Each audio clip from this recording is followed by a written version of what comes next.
Hi, everybody. Got some of my favorite people here. I've got New York famous Derek, Rochester, New York. One. Yes. And then John. Thank you, John. This is your second or third time. So everybody's familiar with you from Arizona. Hey, hi. And I'm thankful that you two guys are here with me today. It's been a Thanks for crazy day for me. I don't know about good to be y'all, but seen. what did you say?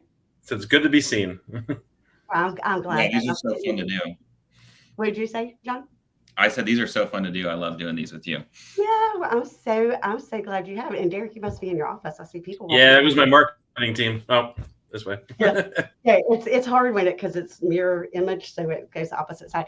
So we are talking about hurdles in today's industry. So there are hurdles with the interest rates, with no supply, with all these. So um how are you overcoming these hurdles? Either one. Don't rush. I'll go first.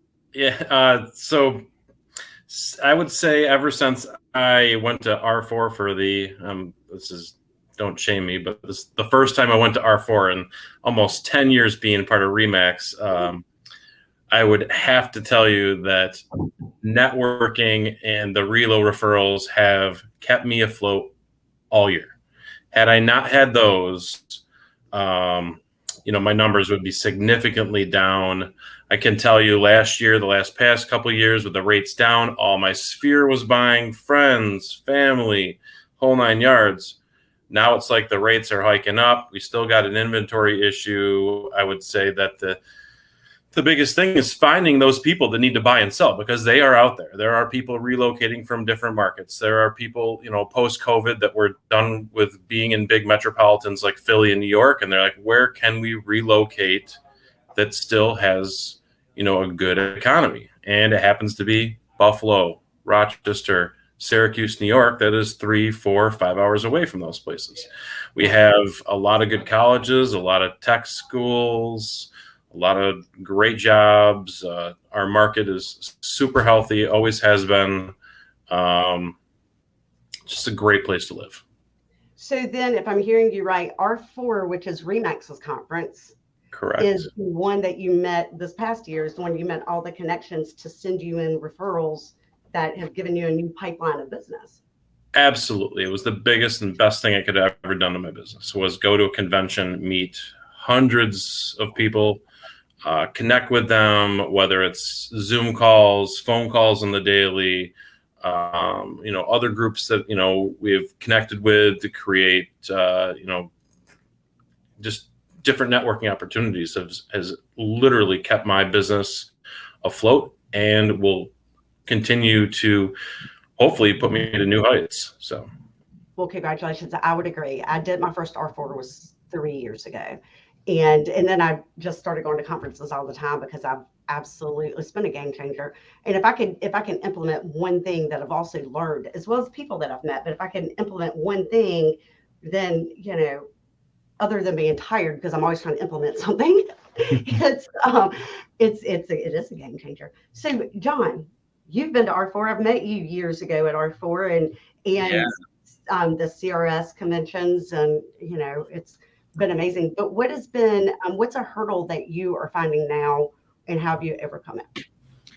Yeah, I think Derek and I, right before the call, were talking about the market's just been so inconsistent and kind of weird this last year, just because I think there's a lot of fear and there's a lot of misinformation in the market, and everyone's kind of unsure what moves to make. But rates are up. We all know rates are up, but there's still so many good opportunities. A lot of good houses are coming on the market and sitting for more days. There's not competition. And I think that's been challenging for some of the sellers that have seen kind of what's gone on in the last couple of years. And it's a little slower. They're not quite as able to get maybe as much over, they can't buy a house and then 2 years later flip for double the price, but they're still seeing appreciation. So I think it's stay calm, but still move forward. And I think, like Derek, I think networking a lot and meeting agents that can help connect you with buyers and sellers that are moving in and out of the market, because it's not as much, I think, local moves that are happening. If it's not a necessity, people are moving. But if someone's going to move for a job or for school or for whatever it may be, then they'll come to Tucson, they'll come to your market. And if you're able to network and meet people that are going to be sending you, referrals, because the referrals that you might be getting are probably not someone who is one of your neighbors that's connected to a North Carolina agent. It's going to be someone from North Carolina who's going to move to Arizona. So I've seen the same thing where, a big part of my business is referrals from other agents that I've met at conferences that I've had opportunities to network with. And that's definitely a big lifeblood of my business, because it connects us with all these out-of-state people that are making necessary moves. They're not just making an upgrade or a downgrade. So you said something that just intrigued me. So it was a point that I said earlier today, but I haven't heard anybody else say that, is one of the hurdles. I think the biggest hurdle I'm finding is, I've been in real estate 17 years, but in the past 4 months, past 12 months, past year, it is shifted, and it's shifted on a dime. It is right. It's an inconsistent market, and that is a hurdle. And then the second piece of what I heard you say is going to conferences and doing meetings like this, you're learning from other people, right? And so you're able to help put your buyers and sellers in a better place because of all the empowerment that you're getting from learning from other people and coming together, right? Meeting of the minds to see how you can overcome those quick shifts in the market. Yeah, no, absolutely. Great job. Congratulations. Yeah. And another thing too that's been a big help to me is, so Tucson's about 100 miles from Phoenix, and Phoenix is a huge market. I think they're maybe the 5th biggest city in the US. But not only that, but like Phoenix often pioneers a lot of like the iBuyers. They came to Phoenix area first. A lot of like the cutting edge stuff that's happening in real estate, they kind of pilot it in the Phoenix area. And the more I connect to Phoenix agents, the more I'm kind of getting an idea of like, oh, what's going on there? What's something new that like I can bring and I can implement into my business before it gets there better, that gives me an edge of local agents might not be doing. I just got a tip from someone that's like, this is something I always include in my listing agreements to protect myself. I've never heard anyone in our market doing that. Well, tell us. So like in like in luxury listings, right? So in luxury listings, you might be spending a lot more than just paying for professional photography, maybe some virtual staging. You can pay for all kinds of things, and that bill can get hefty on you. So you can build into your agreement that if the seller cancels the listing, they have to reimburse you for the marketing expenses.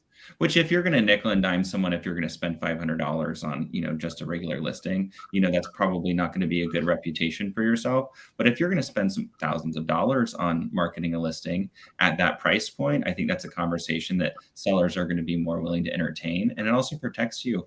If you have a seller who, you want to invest in, but you want to make sure that that is going to be a win-win relationship, then it's something that you can do so that you both are on the same page with what your expectations are. My question would be, and I agree with you, and I think part of having it in the listing agreement is making you have that conversation, right?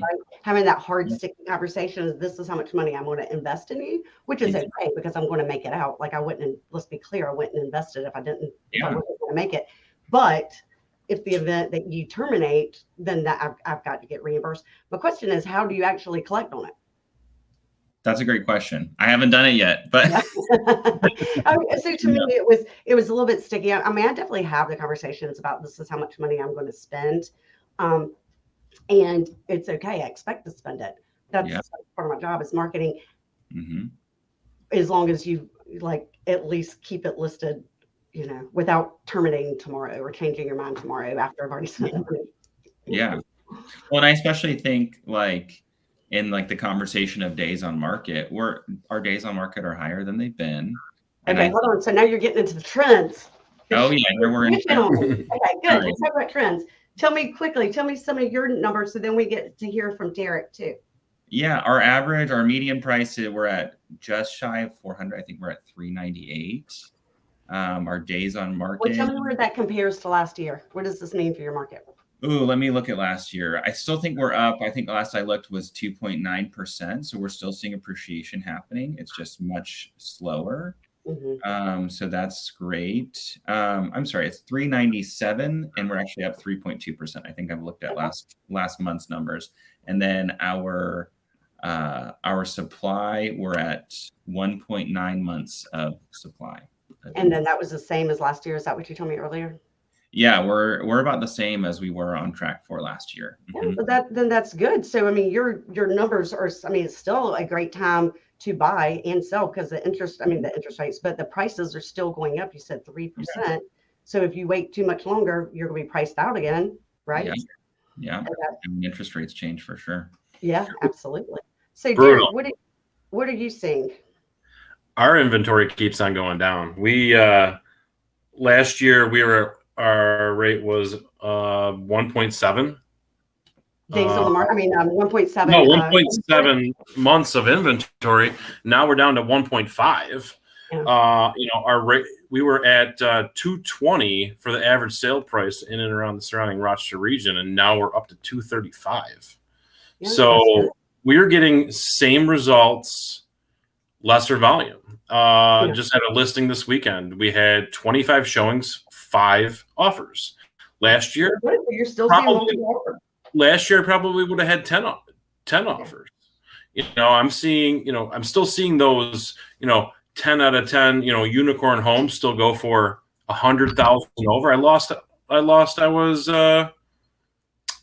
80,000 over last week and lost. The home went over 100,000 over asking price. That's a lot of money when you're talking about your average house price is 220. I mean, Correct. That's what %. I mean, that's a lot of. Right? Yeah, so the interest rate's not harming the 175 to 350 range. Anything 500 above, it's definitely hurting. I got a new build that is absolutely exquisite.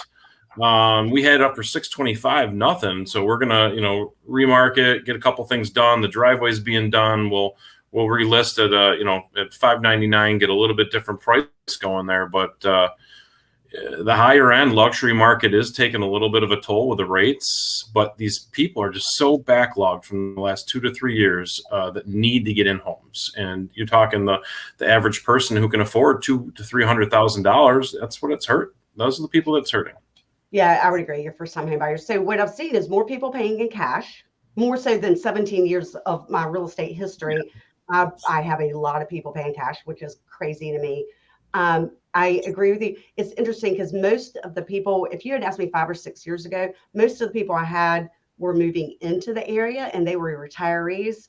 And I still have that. But now all of those people are now moving to be with their grandchildren or to go into retirement homes. So I'm getting a lot of listings, but it's all from the people that I sold 5 or 6 years ago that now want to go back home or need to go back home because they're getting a little elderly. So it's been interesting to see that, that full circle. Yeah, our market is definitely, we're seeing the whole delayed negotiation tactic, on the market 3 to 4 days, take your best offer and run with it. The escalation clauses trigger each other. It's just we're not allowed the escalation clause. We don't have the escalation clause. And according to the Real Estate Commission for North Carolina, we can't have it. Yeah, it's a contract state. People are getting creative. They're writing multiple. So, what people are learning is that, a lot of cash or cash equivalent offers are coming out. People are saying if you have 25% or more in your earnest money deposit, that they are allowing you to be a cash equivalent. And the bank is saying if the home doesn't appraise, they will buy it. So they're backing their strongest buyers, and those cash equivalent offers are being able to compete with cash offers. So it's just, there's so much competition here. And then, so our inventory is like 2.1 months. So ours has gone up a little bit, but not much, but our prices have gone up 6%. So our average price is like $470 now. And it's interesting. We haven't really seen anything in the 200s in like 7 or 8 years. I mean, occasionally we'll see one in the 200s, but I mean, holy cow. Some of the 200s, you've got 1 million people trying to get it. Yeah. And then what about the days on market? Have you seen any difference with that? Both of you? Question goes to both of you. We are at 8 days on market right now. Okay. So New York has a little bit different market than we do in North Carolina because your attorneys do all your contracts, correct? Yeah. We're an attorney state, not a title state. So we draft. You're an attorney state, but you're a different attorney state. So we're an attorney state, not a title state. But we, as real estate agents, write our offers on a North Carolina. Yeah, we do too. We write all the offers and then we send them to the attorneys, and the attorneys do all the rest of the back end work after that. And then from contract from the time that it goes under contract to close, how long does that take? Generally speaking, about 40 to 45 days. I'm seeing 30 days if people are pulling title quick enough. And that's if the attorneys have been so old school that they don't like pulling title until all your contingencies are met, which is 2 to 3 weeks past, which being a mortgage, we're seeing, nobody about 14 to 20 days for mortgage contingency removal. And then after that, then the attorney then pulls title and go from there. And everybody's, day 30, day 35 saying, hey, how's title going? Well, just ordered it a week or two ago. What do you think? That's right. Yeah, our standard days on our standard time to contract to close, is 30 days. But and it may be like, I'm not sure if all attorneys do that. I knew the attorneys that we use for our team pull the title the minute they get the contract, but we're also sending them 30 or 40 a month. So if they don't do it, I'll find an attorney that will, because you're going to tell me you're going to delay my closing because you're too lazy to pull the title. No, that's not. Yeah, I'll make sure I tell the attorneys to get a little pep in the step if we have a quicker close. They're okay. I use 2 or 3 guys that are, well vested in the market, and a lot of people use them. So maybe it's the MLS. So our days on the market is from the time we list it to the time it closes. So our days on market are 42, but it is like that takes into consideration from contract to close. Oh yeah, we're days on market from active to contract. Okay. So that's where that number comes from. And that's important to know. Our average is probably 45 days. That's like us too. So as long as I've been doing this, I have never thought about the differences in the MLS and why that's important. But thank you, John. Tell me about you. Average days on market. Title state. It's interesting always hearing attorney states. We're a title state, so I mean, in any case that as soon as we have a contract, the title company gets it and they start title work right away. A lot of the time, I don't know if you guys can do this, but depending on, technically the buyer does select the title, and we do title and escrow together.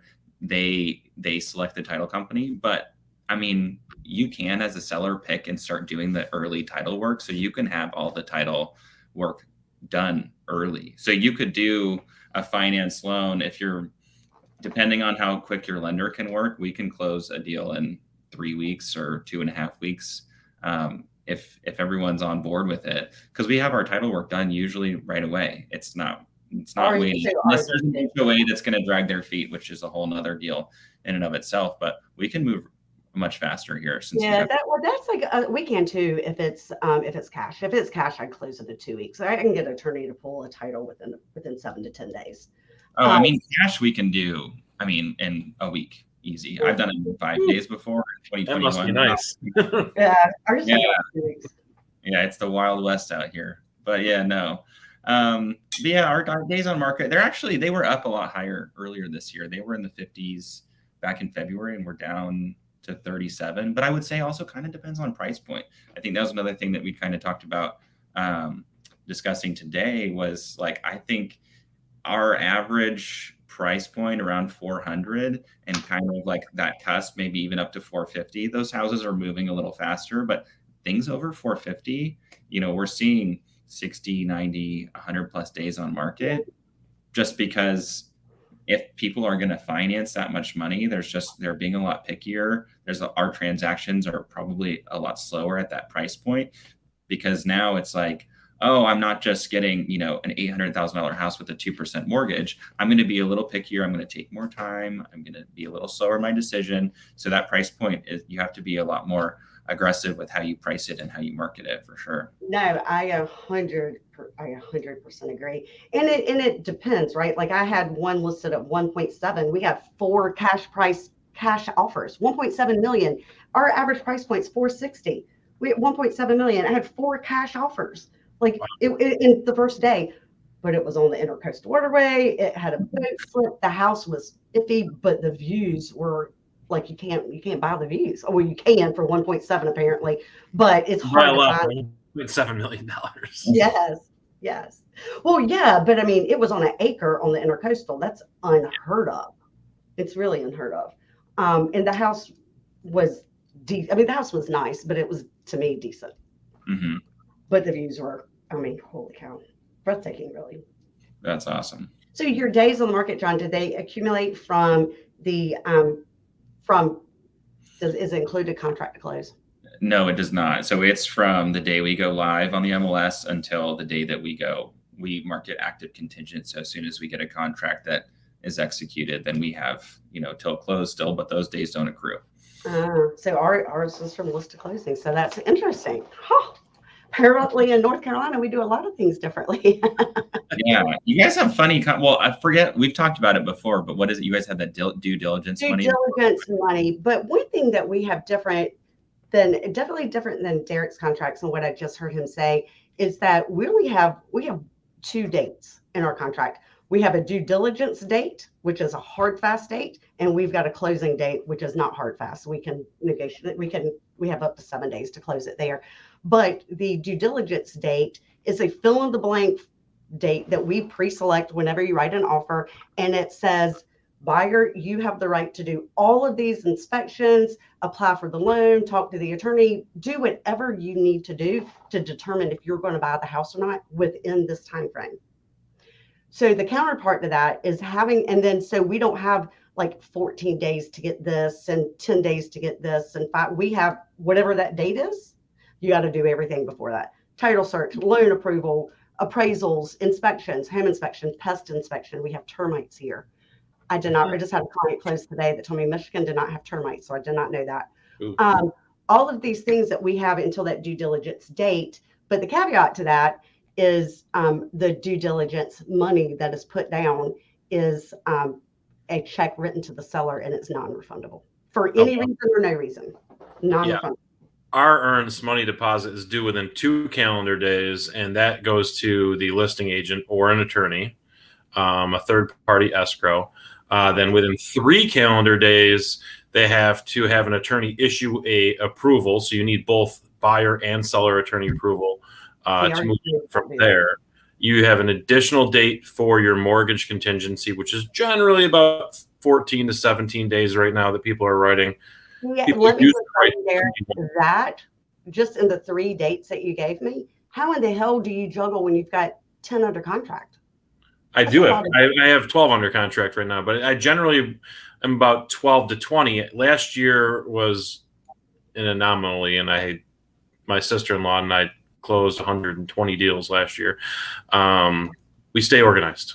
Time blocking, Excel spreadsheets. It's a whole wild formula, and it all needs to be put together the way I have it structured to allow us to be able to do the multiples, or else, you could have dates flying everywhere. But I have spreadsheets of where each deal is at each given time. So I can go to that spreadsheet and say, all right, today it looks like, we're still looking for a mortgage contingency. All right, this day it looks like I got to put my sales transmittal together so I get paid on time, things like that. So I have it all put together in one sheet so I understand where I am going that day. It really does help out. But then with our close date, we technically call it, a close date, but it's a target date, and there's no, repercussion if you don't close on that time. We just have what you call time of the essence, as if the seller wants to, issue that. But that's usually a nail in the foot if you do that. See, it's interesting. So our attorneys don't approve something. Maybe that's what I was confusing with New York. So our buyers and sellers never talk to an attorney until the day of closing, and they will not even hear from the attorney until the day before closing when they get their closing disclosure to review. Wow. So, and there's because everything's drafted by the North Carolina Real Estate Commission. So we just fill in the blanks. So I just bring that point out. So there's nothing to be approved by the attorney or anything of that, at least not here. So we don't have that back and forth, but all those dates would come. When I first started real estate, we had X amount of, it was a fill in the blank. We had X amount of days to get the home inspection. We had X amount of days to get the appraisal. I like it a lot better now because it's just that one hard fast date. Our closing date is hard fast. Well, let me say this. Contract reads you have until 7 days to get it closed from the date that you're supposed to close. And after that, it's terminated.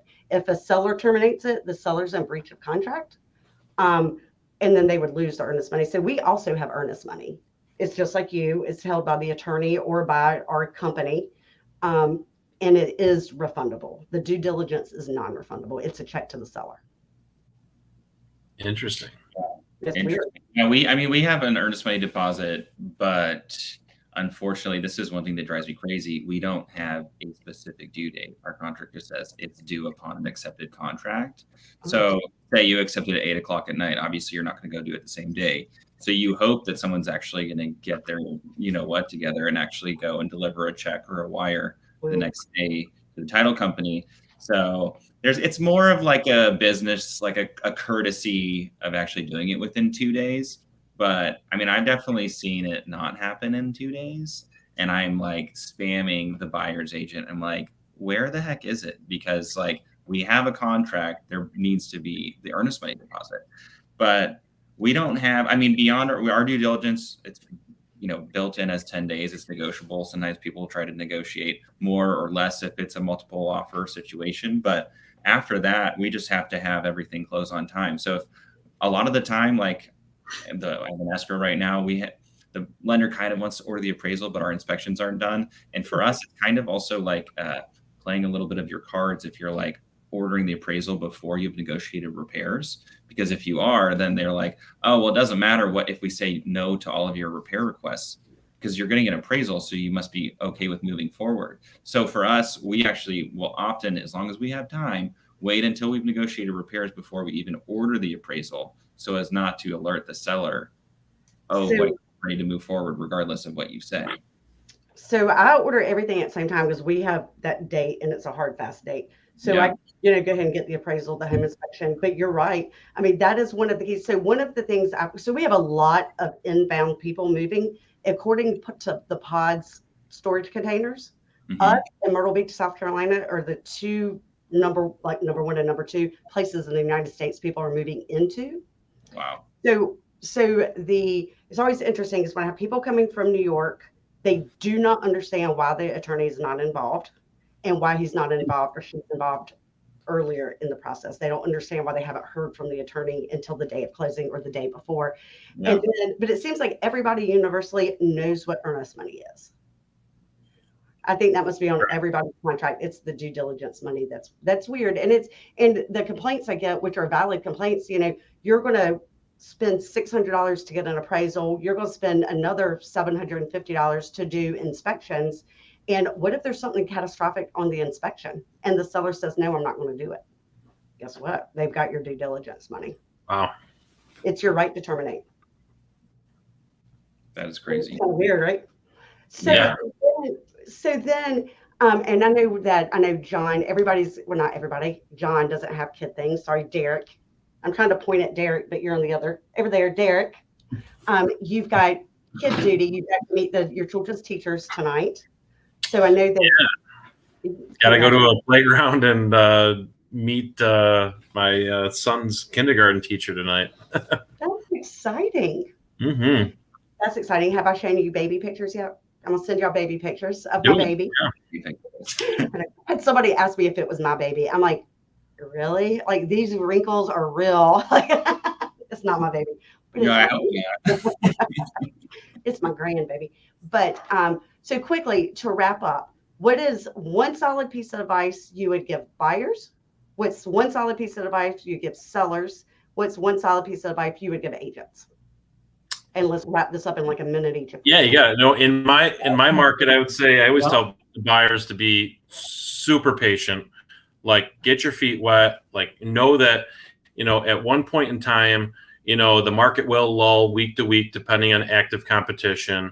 I was just one of like 4 homes that were in the same street or two last weekend, and you could go from having 10 offers on one home to all of a sudden everybody's got 4 different choices, and now you only got 1 or 2. Now you have a little better chance. So just stay with it. It's going to change week to week. Sellers, for us, it's just list it when you can and be mindful of what your active competition is, because that could change the amount of people that you have. If you're the only game in town, you're probably going to do pretty well. If you're not, then people have choices.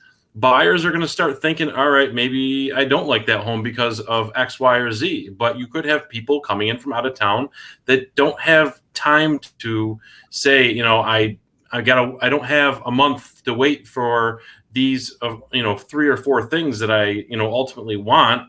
Is this a home I could at least have a roof under or over for my kids? So, or for whomever. And then, struggling agents in this market, I would say just, do small little things, small little wins to get to the top.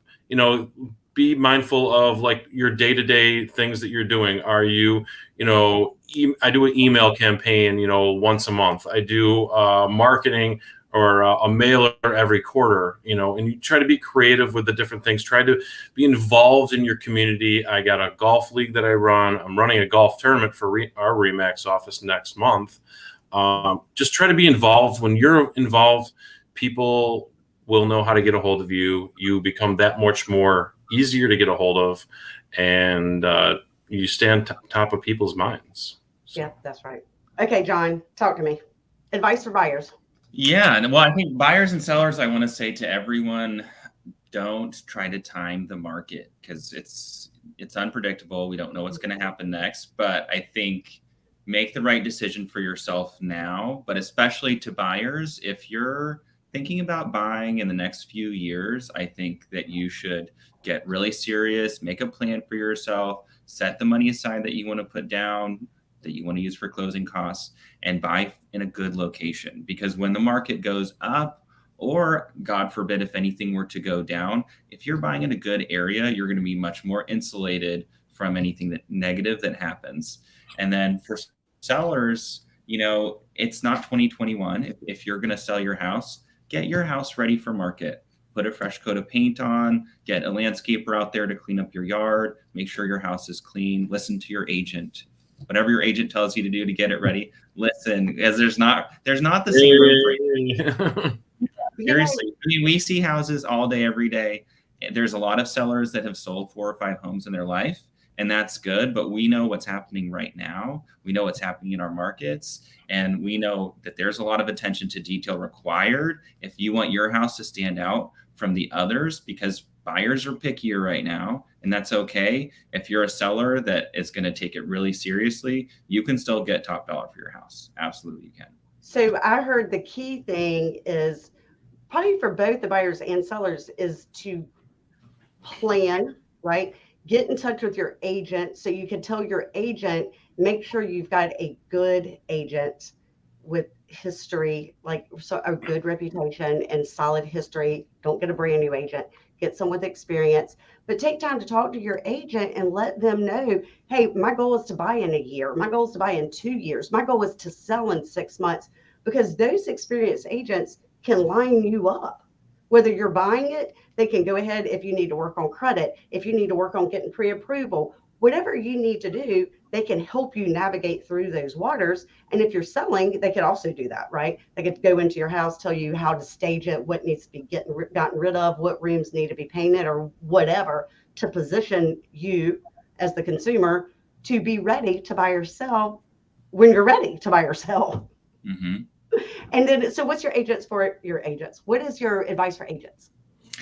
I would say whatever your lead source, wherever you're getting business from, double down on it. If you're a little slower, if your transactions are down a bit, you have more time, work on your systems. That's what I'm doing. I'm like, I have more admin time than I've had before. I'm not running around in the car all day long. I've also been a little more listing heavy this year.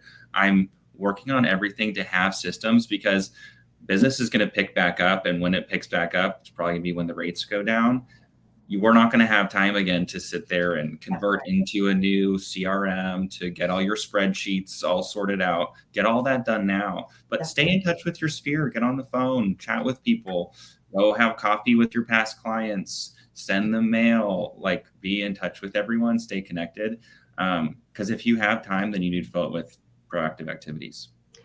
I like it. Money-making activities, right? Absolutely. Yeah, I always do a power hour on social media. It's a, hey, congratulations. Hey, I love going to this place. That's got a great menu or whatever it is. It's just, small little tidbits say that you do care, that you are watching people. And when people are looking on posts and they say, Derek posted, said, hey, congrats, or hey, this was his favorite restaurant too. All of a sudden, I'm like, oh wait, I forgot. I got to call Derek about this house that I saw down the street, or vice versa.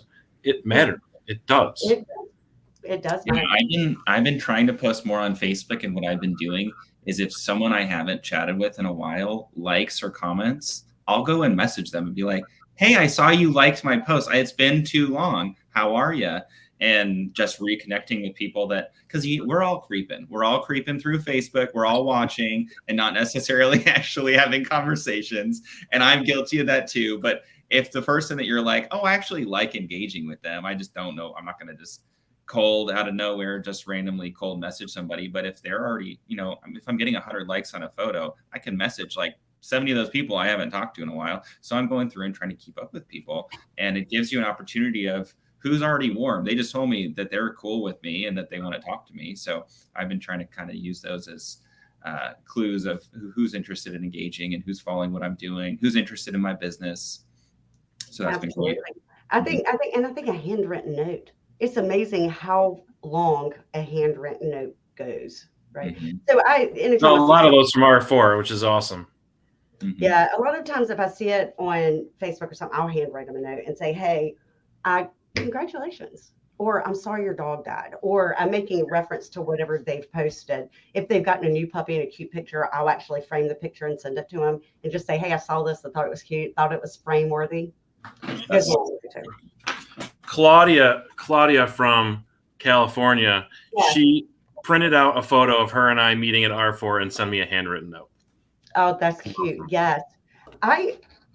John, do you have any of those? I did a couple of years ago from our. Anyway, I sent out 5x7 cards that had like the date and it was cute. Probably have them somewhere. Yeah, I know. Yeah, a lot of times, Myrtle Beach Brandy just came into town Friday, and she was she had a whole stack of the ones I've been sending her over the years. So it's kind of fun when people save them, John. I'm sure I have them. I just have so many and spread out. Yes.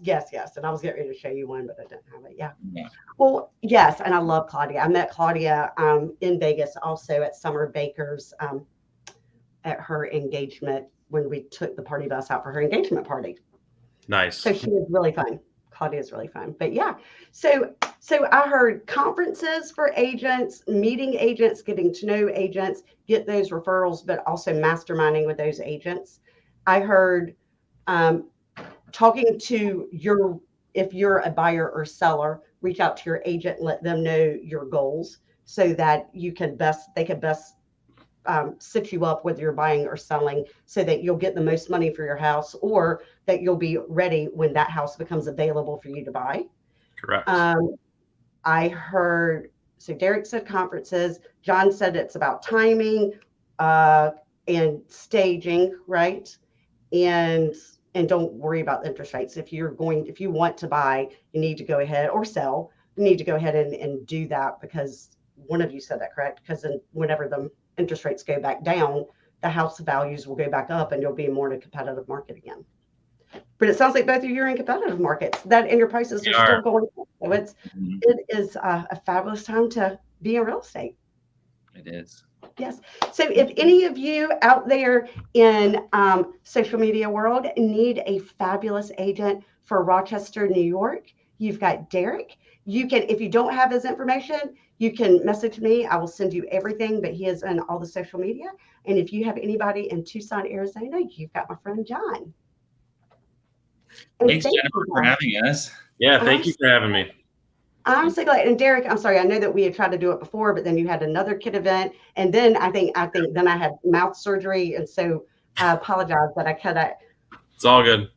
Put you off, and I'm so glad that you're all busy. Today. It is busy, but thank you for spending the time with me. Welcome. Well, awesome. Well, y'all have a great evening. Derek, have fun at your kindergartners meet the teacher. That'll be awesome. Thanks.